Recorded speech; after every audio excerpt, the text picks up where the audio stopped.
Geno Perez Adventures. I'm still Geno. And over the last few days, we talked about cost of living in Colombia. But now let's get down to where the rubber meets the road. And that'd be 7 of the biggest mistakes that you can make when you come to retire in Colombia. These mistakes not only cost you money, they can cost you safety, they can cost you peace of mind, and they're all avoidable. So we'll get into that in a minute. I'd like to thank all you guys that watched my last videos. They're on a roll. I'm glad you guys liked them. I thank you for the support. I thank you for the coffees. I thank you for the stuff that you bought out of the descriptions, and we'll get into that in a minute. But thank you guys, appreciate it. So with that being said, let's dive right in.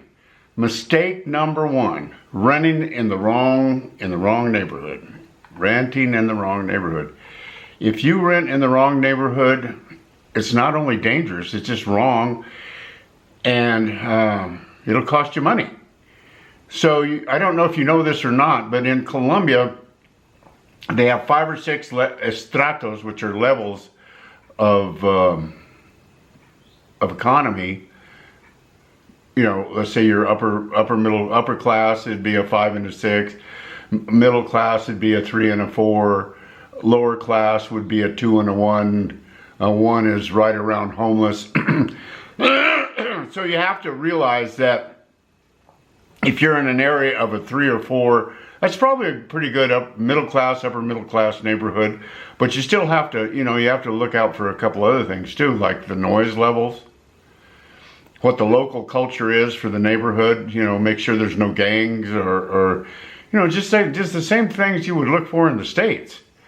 Safety patterns, public transportation, so you can get around, so you're not just trapped out in the middle of nowhere with no way to get around. But the local culture and the level is some of the most important stuff. That's mistake number 1. Mistake number 2, and my gosh, I see it all the time. And it's really horrible, because mistake number 2 not only costs you money, but it costs the people that come behind you money. And I know I'm going to catch hell for this, but people say, well, you can't rent an apartment for $250 or $300. Well, you damn sure can. And some of the upper, in the cities in the upper, the strata 5, strata 6, yeah, they're going to get up around $500 or $600. But you're talking about the top 1% of Colombia also. You don't have to live that high if you don't want to. But if you do, it's always available. So what happens a lot of times is it'll be a $250 or $300 apartment, and somebody will tell you, oh, well, I could get you this one rented for $500. And, to rent an apartment for $500, they've got us. I mean, we're like, oh my God, I'm paying $1,200, or I'm paying $2,500, or I'm paying $4,500 for an apartment, and where am I going to get one for $500? But you're over the market, and you're also driving the prices up for people that come behind you. So that's mistake number 2, and I see that all the time. Mistake number 3 is ignoring basic safety regulations. I mean, you need to be aware of your environment and just follow the basic rules. But you need to have your head on a swivel at all times. But that's not just Colombia. That's worldwide. That's Chicago. That's LA. That's Houston. That's Medellin. That's Bogota. Things that get people in trouble as they walk alone at night. That's not a good thing. Wear jewelry, flashy phones. You got their phone out on a stick, wearing a Rolex. That's not a good idea. Making friends too fast. People chat you up and want to be your buddies and want to let's go chase some girls and this, that, and the other. And next thing you know, you're in trouble. Trusting the wrong people. You have to be very aware of the people that you're around and that you're dealing with. and you got to get to know the local scams, you know, because they're usually working some kind of scam of this, that, or the other. And if you pay attention and listen to enough people around you, their guidelines, you'll figure it out. You'll figure out what the local scam is. Just have to pay attention and be aware. That's mistake number 3. Mistake number 4 is not understanding the culture, because it's different. This ain't Kansas, Lucy.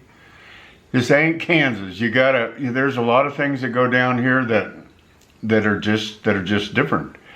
People are warm and friendly and polite, but there's a lot of unspoken rules.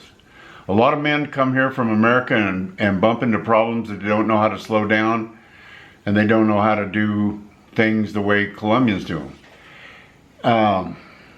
And that goes with the women. The women are friendly and polite, and I don't know if I can say this or not, but you don't expect to get laid on the first date. And if you do, be very careful, because you're probably hanging with a Venezuelan hooker that's going to try to take all your money. So try to understand the culture, try to slow down, be respectful to the women. They're very nice women, and they're polite and friendly, and the cool part about this country is that they still respect us old guys, and that's really nice. It's really nice, because the last time I was in the States, that was pretty much non-existent. Number 5 is a lot of expats come down here, and retirees come down here. They're not expats. The retirees come down here and they think they can live on their tourist visa forever. Well, that's not true at all. You only have them. They'll give you 180 days when you come in they'll give you 90 days when you come in the country, and then you can get it extended for another 90 days, or you can stay in country on a tourist visa 6 months out of the year. But then you can't come back till next year. You have to wait 6 months to come back in the country. But so you need a plan. There's pensioners visas, there's rentistas visas, which those are people that have rent coming in. There are investment visas where you actually buy a piece of property. There's marriage visas. This is what I have, and that makes life a lot easier if you're married to a Colombian to get a correct visa. And there's simple things, but I want to tell you about the visa too. If you're going to get a visa, get an attorney. It's just much simpler. And there are attorneys that speak English, and it'll cost you $500-600, and it's worth it. The first 2 times I applied for my visa, I didn't get it, and I had to leave the country, and that really sucked. And so anyway, the 3rd time I rented somebody, and they did it for me, and I got my visa. And that's what I do. I have an attorney that I use every time I need to renew my visa. Mistake number 6 are dating scams and misunderstandings. This is a sensitive one. Many of us guys come down here looking to find love, which is fine, but you got to understand what's normal, what's not normal, what's a big red flag, what's a scam, and what cultural expectations are. What's normal is that you're going to meet a lady and you're going to hang out with her and you're going to have coffee, and you might even take her to dinner or around the park or whatever a few times, but at some juncture you're going to meet her family. And while all of this is going on, if she's going, oh, I just couldn't make the rent this month, could you help me? Or, oh, they stole my phone, can you buy me an iPhone? Well, brother, when that comes up, it's just a big red flag. And I'm not saying that at some juncture, if you've got a girlfriend and needs help with a phone or needs help with her rent, that it isn't okay. But from the get-go, no, senor, don't do it. And that's like the cultural expectations. These ladies are not, these ladies have morals. They're not like a lot of us old guys that grew up in the 60s and 70s where, you know, if you were with somebody 30 minutes, you were probably going to get laid. That ain't happening here. It's and don't expect it.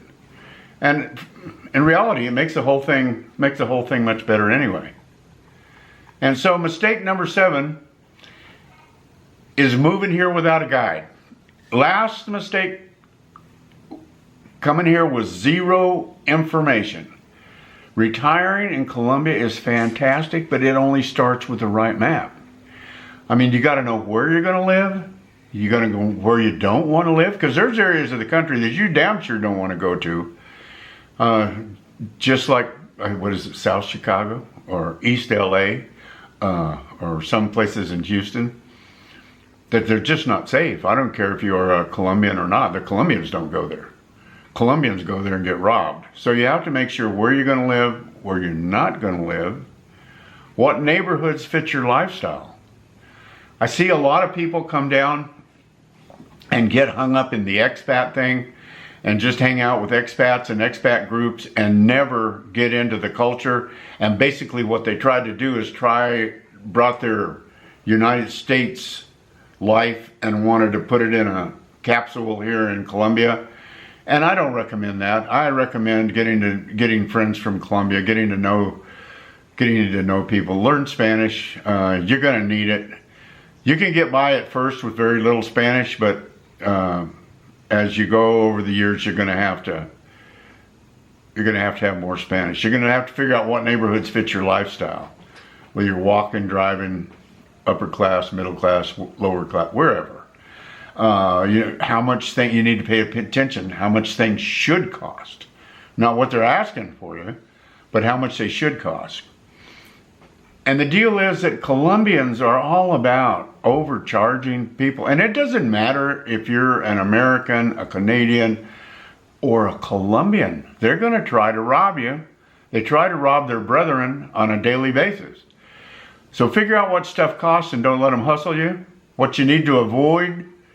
A lot of things you need to avoid, like the plague. Like if you're going back to your hotel at 2 a.m. in the morning with the 2 Venezuelan hookers, there's a 50-to-1 chance you're not going to see the sunrise.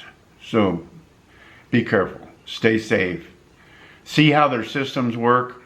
It's not like Mexico. You know, Mexico, every time you see a policeman, you figure somebody's getting robbed and it's probably going to be you. That doesn't happen here. These policemen, I've been here around and in and out of here for 7 years. I've never been asked for a bribe. Ever, which is just amazing. So what you can do is, if you're serious about Colombia, I know everybody's trying to sell something, okay? But I can't tell it to you all. But down in the description, there'll be 2 links, maybe 3 if I have today, but there's going to be 2 links for sure. And it's the Colombia starter kit on how not to get burned moving to Colombia. And it's the short version of what you need to know, basically what I just went over, but in more detail, of what you need to know so you don't get burned coming to Colombia. The neighborhoods, the mistakes, the safety trips, the rental prices, visas, health insurance, a little bit of everything. And then there's also, I have a directory of things to do and people and stuff that's also, it's more expensive. The starter kit's $9. The directory's $29. So I'd say start with the starter kit, and if you like it, buy the other one. And if not, just the starter kit will do you a lot of good. I built it so men our age don't have to guess at what's happening. I've been here boots on the ground for over 6 years, and I can tell you anything that I tell you or see you, I've done it, been there, did that, and can attest to its validity. I get in arguments with all the time when people say you can't rent an apartment for $200. Well, you damn sure can. In the cities, they're going to be more expensive. And all that's covered in the starter kit. So, I really appreciate you guys watching. I appreciate your support. Buy me a coffee. Don't forget to like, subscribe, hit the notification bell. And what's today? The first day of the rest of your life. And if nothing changes, brother, nothing's going to change. Get off the couch. Come on down. We'll see you on the flip side. Thanks.